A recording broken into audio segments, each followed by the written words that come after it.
Dave, you can come forward. I want to pray with you before you bring the message. Dear Lord Jesus, thank you that I can bring my brother before you this morning. Yeah, what a privilege it is for us to hear your voice, Lord, out of your throne room, coming through Dave. And I just want to pray a blessing over him. May the words of his mouth and the meditation of his heart be acceptable unto you, King Jesus. Amen. Amen. Amen. Thank you, Yanni. And wasn't that wonderful?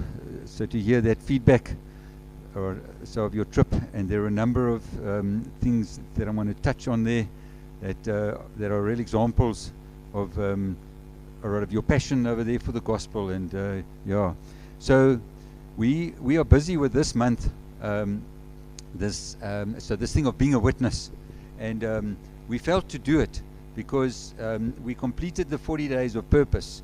And as we know, there are the 5 purposes, all right? Worship, fellowship, discipleship, ministry, and evangelism are the 5 purposes. And we felt that we needed to give more attention. So to the last one, evangelism, which is being a witness. And so that's what we've been doing this month. And we called it so being a witness. So today we are on part 2, when you go. So 2 weeks ago we shared on before you go. There's certain things that need to be in place. So today, we're going to speak about when you go. This whole thing of being a witness. So the basis of it is the Great Commission, all right, that Jesus gave us. And if you go to the next slide there, the Great Commission, there are 3 verses, and you must remember these verses. These are critical things. So it's the one in Acts, and that's where the thing about being a witness comes in. I'm not going to read them all to you here. So the other one is in Mark, over there, chapter 16, where he says, go into all the world. Matthew 28, he says, go and make disciples. So those are the 3 important verses that form the basis of the Great Commission. And so then just to touch on quickly, so what we did 2 weeks ago, because I know some of you weren't here, and it kind of like fits in with today. We just go to the next slide there. We looked at 3 aspects. So last week, in part 1 of before you go. So the first was being salt and light, and we spoke about this thing that we need to be the salt of the earth, the light of the world. If in our personal lives and in our corporate lives there's a mess, it doesn't matter what we do, how much we go out, how much we preach, what happens out there. And people are going to look at us and they're going to say, no thanks, I don't want any of that. And it was kind of confirmed a bit last week.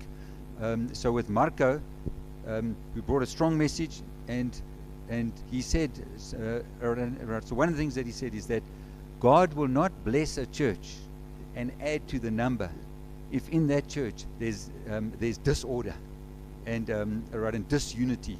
And so he kind of confirmed this thing about being salt and light. And so it applies to us in our own personal lives as well as us in the church. And then we looked at the thing of the foundation of prayer that must be there. We first got to pray for ourselves, because naturally we won't have a passion for the lost. We've got to ask God to change our hearts, give us a passion. And secondly, we've got to pray for the unsaved, because when we go to sow the seed, if their hearts are not soaked in prayer, they're going to be hard, and that seed is going to have no effect. So we've got to pray for them as well. Then thirdly, being willing and prepared.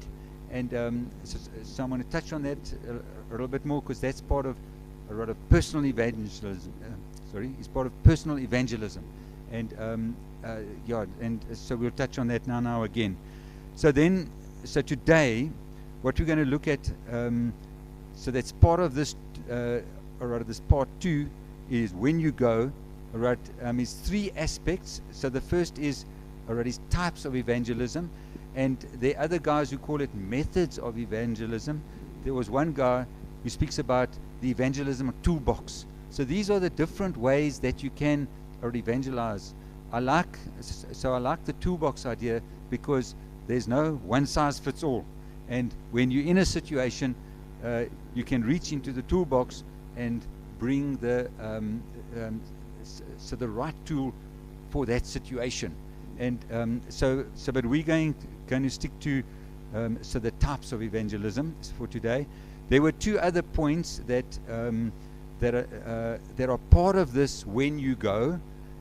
So the first is discipling the person, because we know we can get people saved, but if they are not discipled and they get lost again, when a baby is born, it's got to grow up, it's got to mature, it can't stay in nappies, because then it has to be fed, so otherwise it'll die. And we all know that if someone gets saved and they go back to the world, to get them saved again is much more difficult than the first time, because they say, oh no, I've tried that doesn't work, you see. So what they get saved into is more important than what they've got saved out of. And so this thing of discipling the individual is basically what revival is all about, and that's a whole so it's a whole topic on its own. We're not going to get there today. The third thing already is discipling a nation, because that's what it says. In Matthew 28 it says disciple nations. So it's not only about discipling the individual. Yes, and just what I forgot to say about the individual is that that too often in the world, and especially in Africa, the gospel of salvation has been preached, the good news of salvation. And you see, Jesus never told us to take the gospel of salvation. He said the gospel of the kingdom. So we cannot stay right there at salvation. We've got to disciple people, and they've got to grow in the Lord. They've got to become disciples. The same thing as far as discipling the nation is concerned. And so we've spoken about this thing, so the difference between revival and reformation. In South Africa, we've had a lot of revival. We've had a lot of people getting saved. We've got a lot of people who Sunday after Sunday are sitting in churches, and they are saved and they've been discipled in Jesus. But the nation of South Africa is far from it. If you look at the laws of the country, if you look at our rape figures, our murder figures, our fraud and corruption figures, what we see in the nation is the picture of Satan. So us as Christians, we've got a lot of work to do in South Africa, because we have not discipled the nation of South Africa. And so that's a whole topic on its own. We're not going to get there to the second and the third one, but we're going to look at the types of evangelism today. So the first one is actually what we did last week, is the thing of personal evangelism. So that's, we are all called to it. Every single one of us is called to personal evangelism, where we speak one-on-one with other people and we pray for other people, etc., etc. I'm just going to fly through those things. Just in the next slide there, you'll see the aspects that we covered last week. So casting the net, how we engage in conversations, what are starter questions, then your testimony, and so we encourage you in the life groups to practice sharing your testimony, because your testimony is so powerful. Your testimony can make the difference if someone spends eternity in hell or in heaven.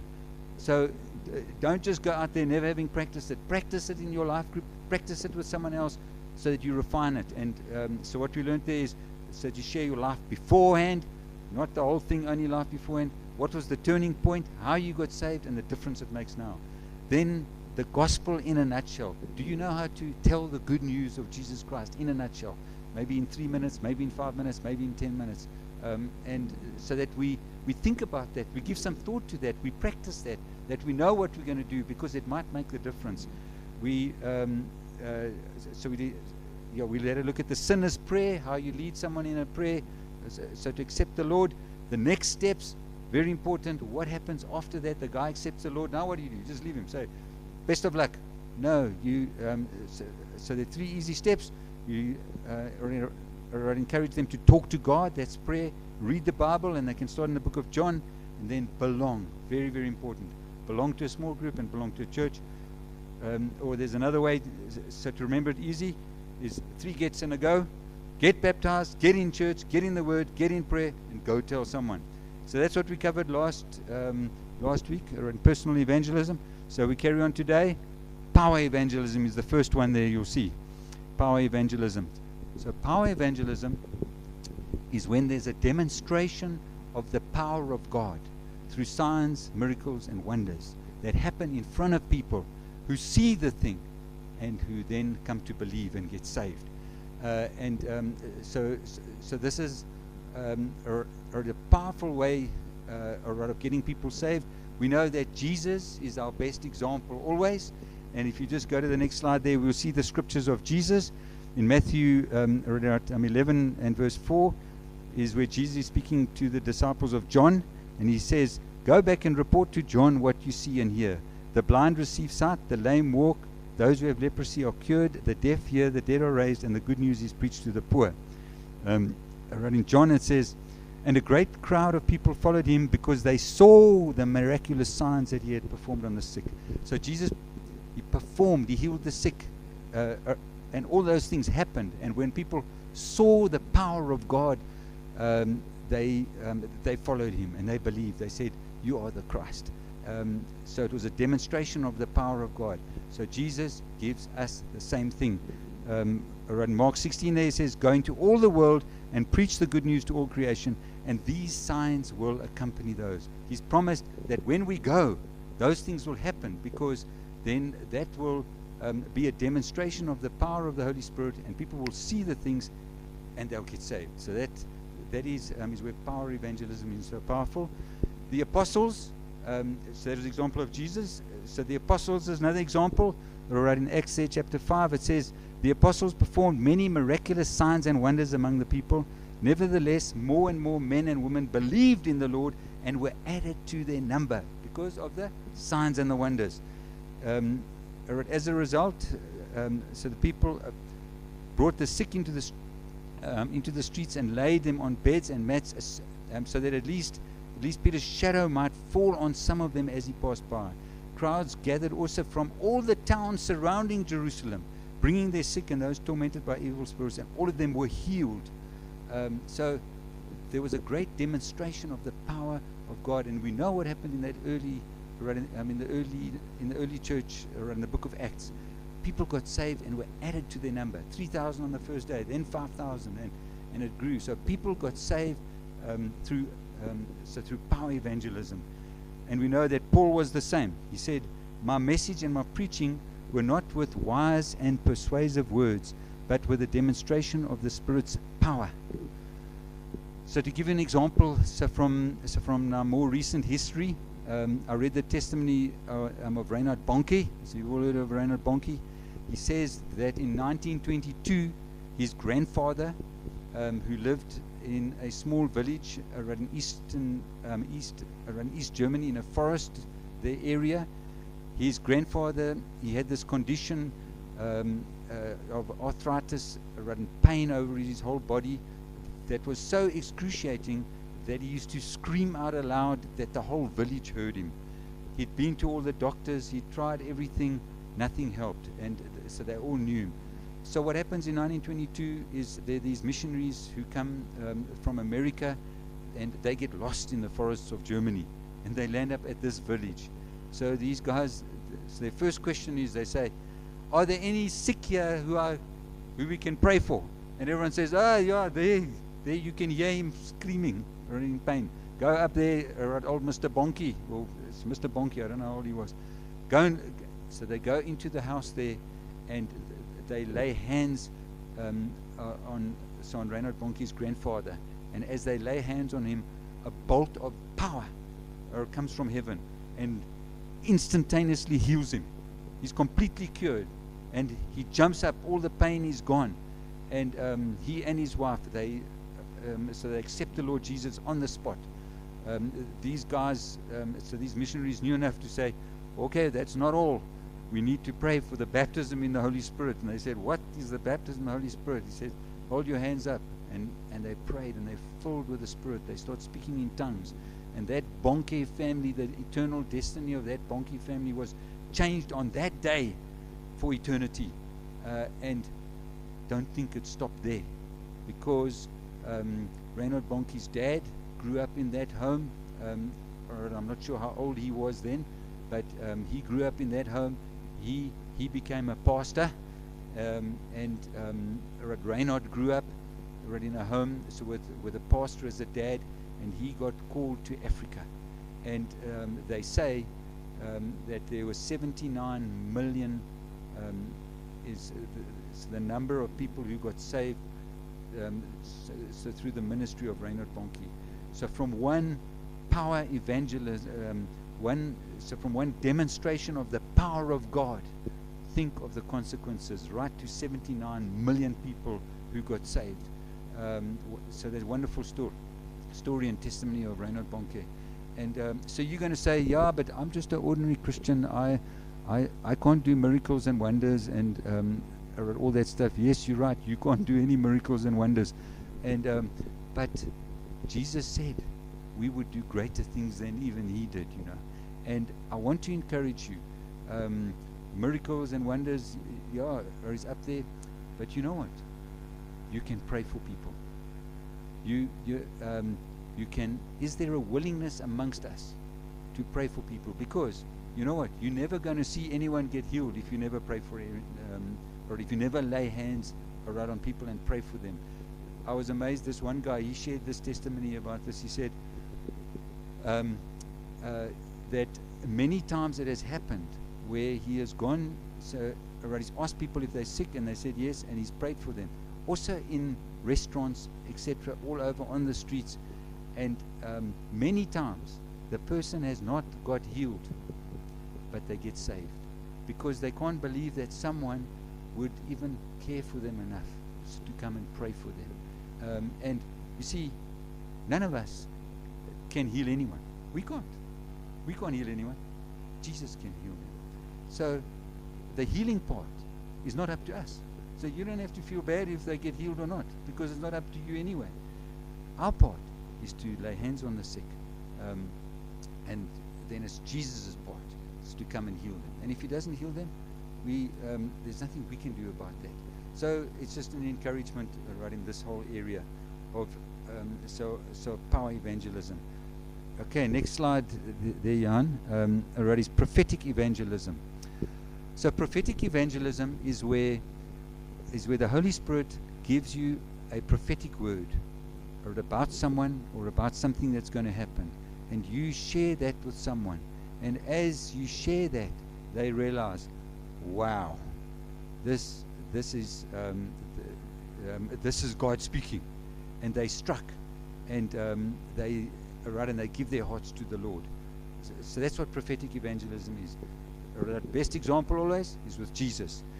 And you know the story there in John chapter 4, and so the woman at the well, and he has a discussion there with her, and then he says to her, go call your husband and come back. I have no husband, is what she replied. So Jesus said to her, you are right when you say you have no husband. The fact is you have had 5 husbands, and the man you now have is not your husband. What you have said is quite true. So Jesus had a prophetic word about this woman. And so do you see how important it is to ask the right questions? You see, Jesus knew just the right question to ask. And he said, go call your husband, because he knew what was going to come. And so this Samaritan woman, she immediately recognized, I see you are a prophet. And then her whole attitude changed, and she starts listening to what Jesus says. Then she runs down, and she goes and tells everyone in the village what has happened. And or she calls them, and they all come up there. And the Lord Jesus speaks to them, and they believe. I think he even goes and spends a few days with him. The end result was, or in verse 41 it says, and because of his words, many more became believers. So here you had one prophetic word, so the Lord Jesus gave, a whole village gets saved. So prophetic words are very powerful. This is a thing that in the last few decades has received more and more prominent, is this thing, prophetic evangelism. And there are churches across the world who are strong in this. One of the churches is Bethel, right in Redding, California. And so Bill Johnson is the leader of that church, and he's very strong in this thing. They have it as a very strong thing in their church, where they teach the people about this. This is part of what they train so they train every believer in. So so you've got all these believers who belong there in their church, and who go around in the town of Reading. So it's a city, I think, but I mean, it's not very big, and they're receiving prophetic words. They are praying for people in the mall, on the streets, there at the coffee shop, just like what you shared there, Yanni. Man, it's that hard. You're sitting in or in a coffee shop having something to eat, and you see a cross on, and that sparks something, you see, and you speak to that person, and they didn't even so necessarily have a prophetic word for her, but the mere fact of wanting to use the opportunity, so to reach it. So many of the people who part of the church, so there at Bethel, they got saved in this way, so through prophetic words. So Bill Johnson, he tells the story of, so there was this Christian who came, so they're from another town, and they moved there to Reading, and he came up there, and he spoke to Bill Johnson. He said, "I want to join your mall ministry." So Bill said, "What mall ministry are you talking about?" So the guy said, "No, man, there where you send teams, we go pray for people in the malls and that." He said, "We don't have a mall ministry. But we've got people in our church who go to the mall, who know how to wait on the Lord, who know how to receive a prophetic word. If the Lord gives them a word to pray for the sick, or so to bring a word for someone, then they will do that." And so that was the amazing thing. I heard of another guy who, and I can't remember his name, but they used to go to the malls, and they would set up a table, and they would have the banners there to say, "We interpret dreams," you see, and "Have you had a dream lately? Come." And the guys would come and sit, and they would tell them the dreams, and like Daniel, these guys would say, "Lord, you hear the dream, help us," so to give an interpretation, of the dream, and many people would get saved through that, you see, and so this is a powerful thing. So you're going to say, "Yeah, but I'm not prophetic," and like that's hectic stuff, out there and that. And so just to remind you that the Lord calls us all to that. Yes, there are some people who are more prophetically inclined, absolutely. So like Margie is like that she'll see someone, and so just be able to see something into what's going on there, and maybe speak a word of encouragement there. That's what she did on the tennis court for all the years with her coaching. But me, I'm doof when it comes like that. But God can use all of us. You know why? Because it's the gifts of the Holy Spirit. And it says in Corinthians that He gives to each one as He chooses. But just to encourage you in terms of prophecy, all of us can prophesy. If you just go to the next slide there.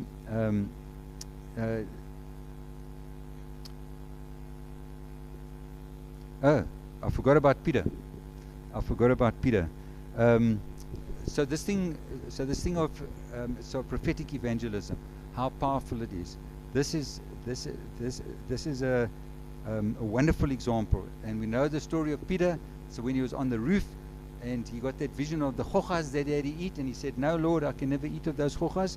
And in verse 19 it says, "While Peter was still thinking about the vision, the Spirit said to him, 'Simon, 3 men are looking for you. So get up and go downstairs. Do not hesitate to go with them, for I have sent them.' Peter went down and said to the men, 'I'm the one you're looking for. Why have you come?' And so we know the story. He goes with these men, and they go to Cornelius's house, and or he preaches the gospel there, and for the first time, the Holy Spirit is poured out on Gentiles. So one prophetic word leads to the first time that the Gentiles are so filled with the Spirit and are able to come to Jesus. It was a turning point in history. You and I here today are all Gentiles.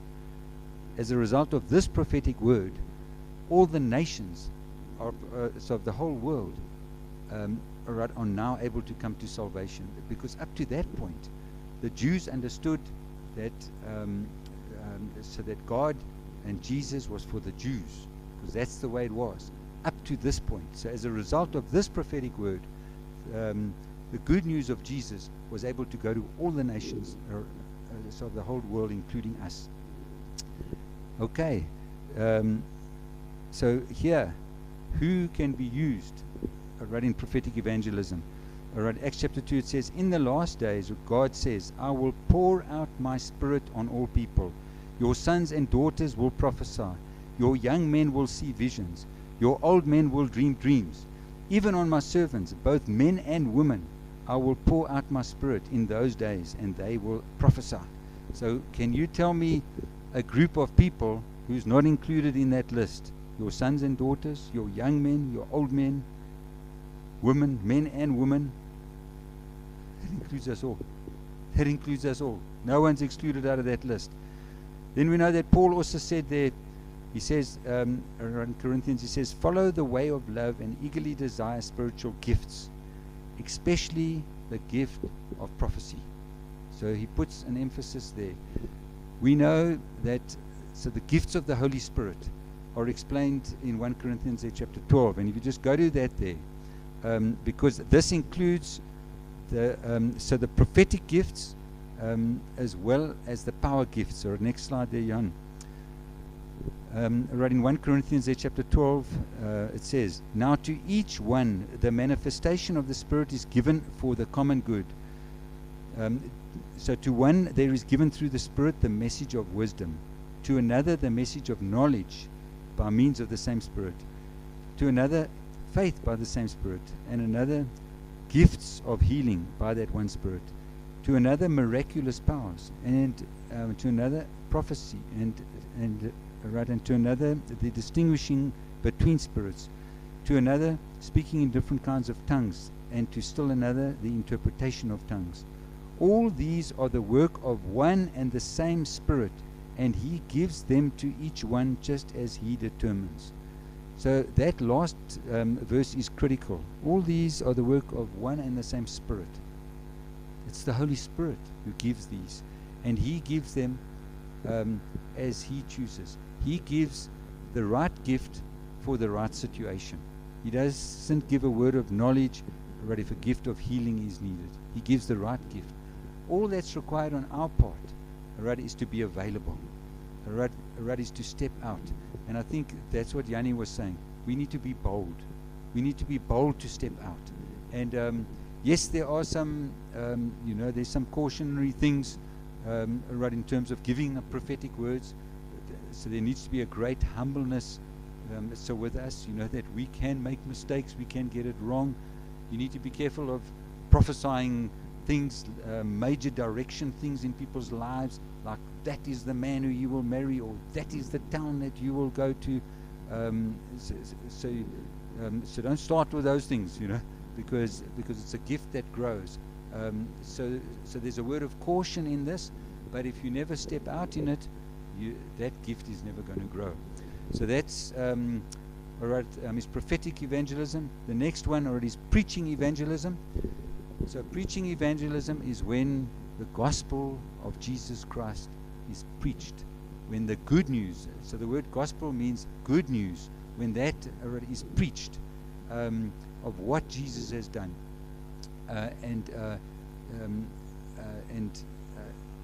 so it's powerfully preached, and people hear the good news and respond to that. This is obviously more in a group situation, but it is linked, and I want to say this, it's linked to personal evangelism, because you won't have the gift so preaching the gospel to thousands until you've proved yourself faithful in doing it in personal evangelism, one-on-one.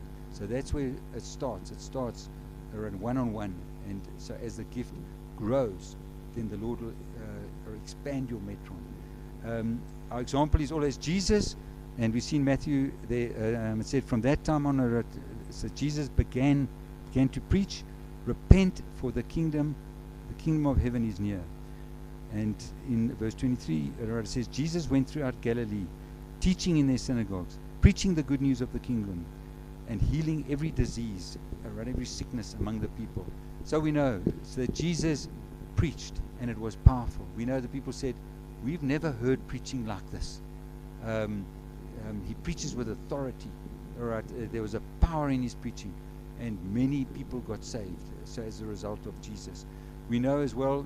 So the example of the apostles is there with Peter, and so we know that Peter, he was the timid oak who wasn't even prepared to open his mouth right in front of so a slave girl and other people. He denied the Lord 3 times, but on the day of Pentecost, when he was filled with the Holy Spirit, he stood up, and it says there, right in verse 14, it says, "Then Peter stood up with 11, raised his voice, and addressed the crowd, and he preached a powerful message, and he preached the good news of Jesus Christ."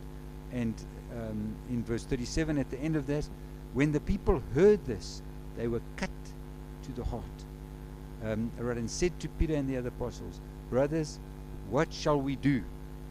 And so Peter replied, "Repent and be baptized, every one of you." And so this preaching of the gospel already is so powerful. Right through the ages, we know that in America, right in the 18th century, there was a great awakening. So that happened. Millions of people right across the whole of America, they got saved.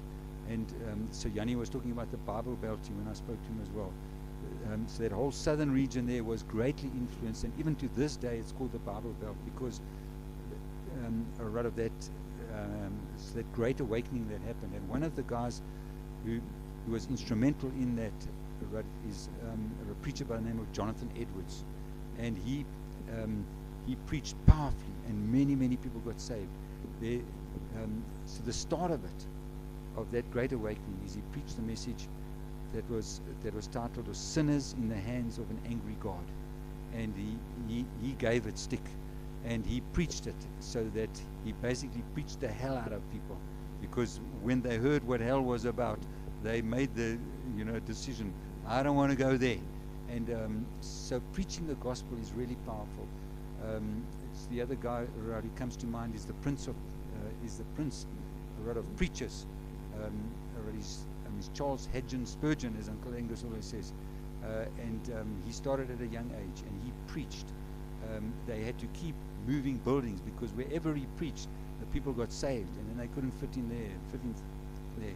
And eventually, there in London, they built that massive tabernacle there, and so he would preach. And so it's so powerful. You will say, "Yeah, but I'm not a preacher. I can't do that. I'm not like Angus and Yanni. You can stand up in front of people and preach the gospel." You know what you can do? You can invite people. You can take people with where there's a preacher preaching. And that's how I found, that the Lord has used me the most, is by inviting people and positioning them where they hear a great preacher preaching, because then they get saved. Think of the impact of that young farm boy who invited Billy Graham, to go to that crusade. He was just a farm boy. He just asked his friend. He said, "Come, let's go." What was the impact of that one little invitation? Because that's where Billy Graham got saved, and the rest is history of the millions who came to the Lord through him. Preaching evangelism. Why? Okay. So the why. So preaching evangelism. In Romans 1, it says, "I am not ashamed of the gospel, because it is the power of God for the salvation of everyone who believes." There's power when you preach the gospel. When you tell the good news, the Lord is there to work in people's hearts. But the Holy Spirit's able to stir them, and they make that decision so they're to follow. And then in Romans, very powerful, it says, "Everyone who calls on the name of the Lord will be saved." Everyone. How then can they call on the one they have not believed in? And how can they believe in the one whom they have not heard? And how can they hear without someone preaching to them? And how can they preach unless they are sent? As it is written, "How beautiful are the feet of those who bring good news." So there's a responsibility on all of us, and so that's powerful scriptures there. Last one, is persuasion evangelism. So persuasion evangelism is when we is when Christians interact with non-believers and are able to talk about real life issues. Because you see, the guys out there, they are experiencing real life things about all the different aspects of life. And when we engage with them in conversation and we're able to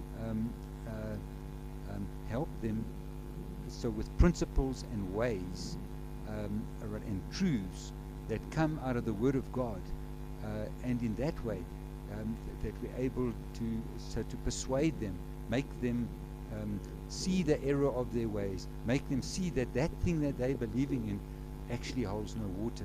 The only thing that holds water is the Word of God. And we're also able to point them to the whole of creation. Look at creation and see what creation tells you. And so the example raised once again is Jesus. We know that so that he interacted so with Nicodemus, who was a Pharisee, and very often so the persuasion evangelism is the right tool when you've got people who've been involved in different religions, and you know a few things, and you've got because they've always got questions, you see. So we see that Jesus, he's speaking over here to Nicodemus, and he said, "How can a man be born when he is old?" Nicodemus asked. "Surely he cannot enter a second time into his mother's womb to be born." You see, because Jesus said, "You must be born again." You see. So now he asks, how can that happen? Right, and so Jesus answered him, "I tell you the truth, no one can enter the kingdom of God unless he is born again of water and the Spirit."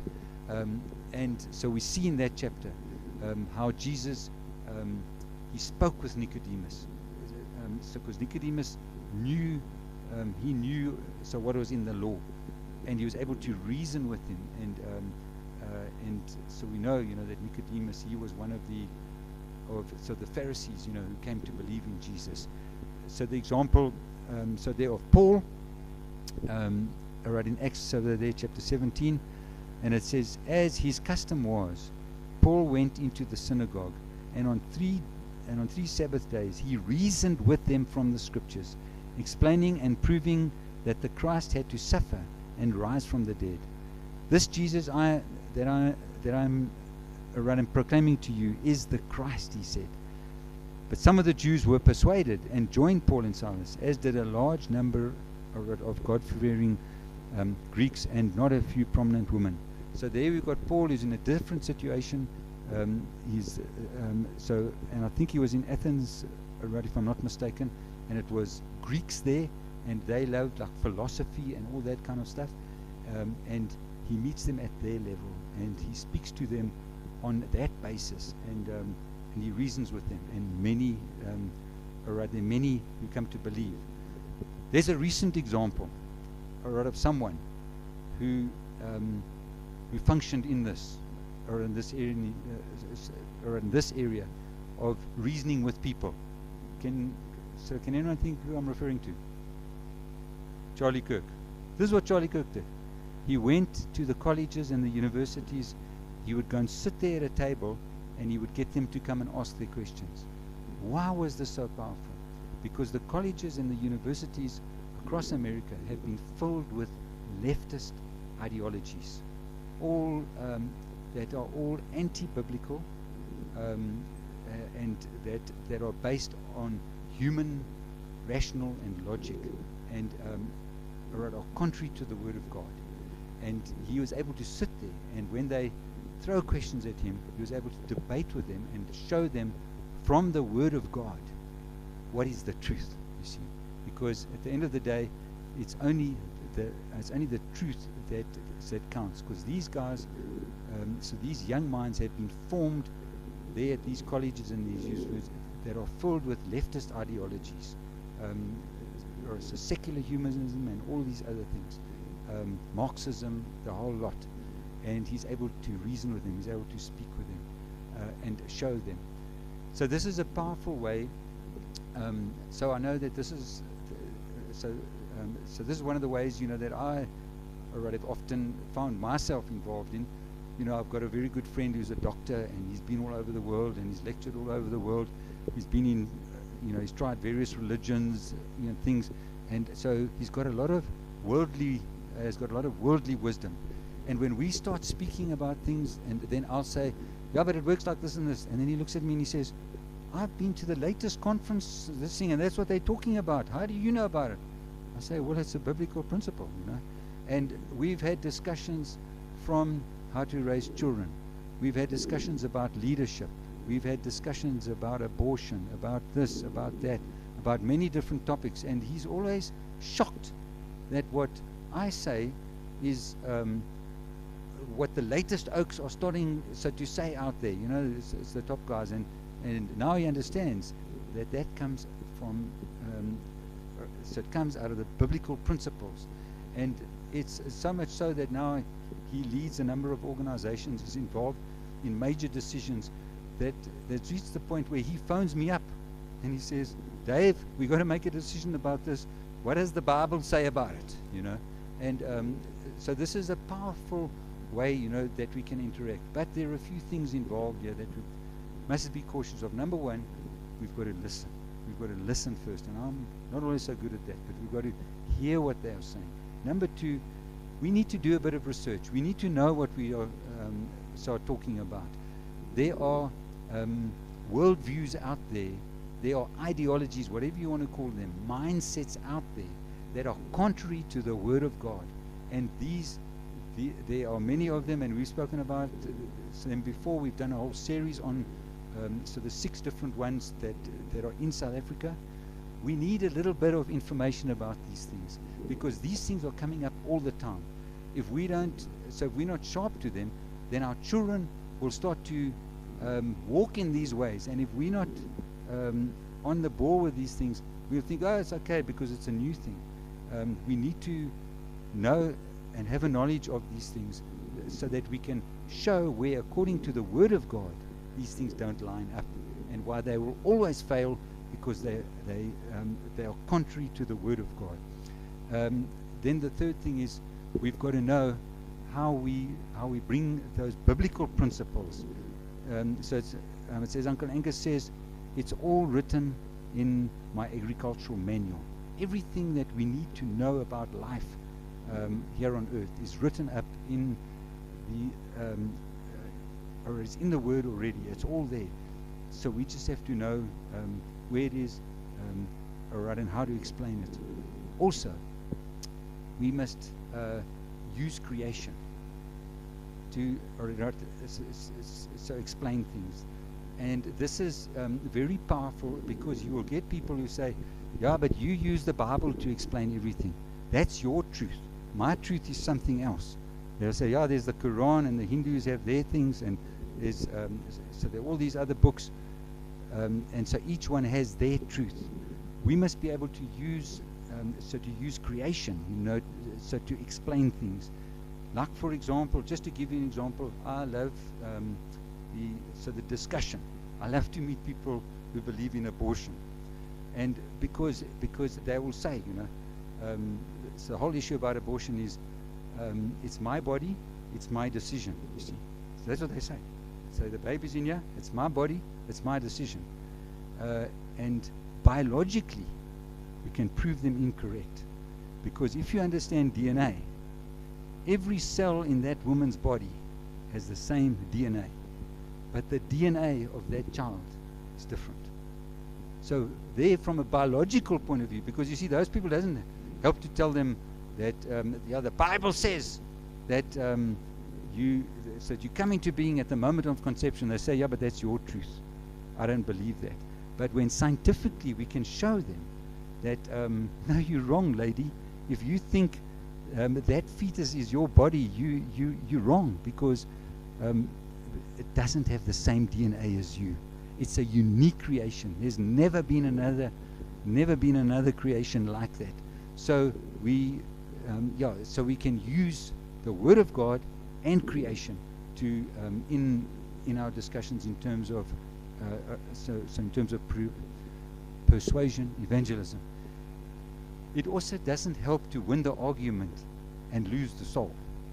So that is why that verse, and we all call to this thing. If you go to the next verse there, in 1 Peter, it says, but in your hearts Set apart Christ as Lord. Always be prepared to give an answer to everyone who asks you to give the reason for the hope that you have. But do this with gentleness and respect. The aim is not to win the argument, it's not to win the debate, but it's to win a soul for Jesus. So those are the different kinds, or the different toolbox, and that we need to grow in this adventure. That I believe it's like an adventure. It's like an exciting thing that we can step out every new day and say, Lord, how do you want to use me?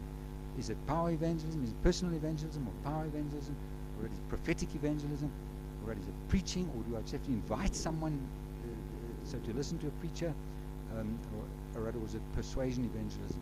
So whichever one, but that the gifts of the Holy Spirit can operate so through us and bring souls to the Lord. So now the question is, being a witness, are you willing to be a witness for the Lord Jesus and to be used by Him? If you are, stand up. It's not an easy thing, but if you're willing, if you're prepared, it's to be a witness. So I just pray. I pray that the Lord would really use us. I pray that the Lord that each of us would grow. The Lord understands each one of us. He knows where our giftings are. But that we would allow the Holy Spirit to use us, to bring souls to the Lord. So just as we're standing there, we're going to sing this song, Stuur my.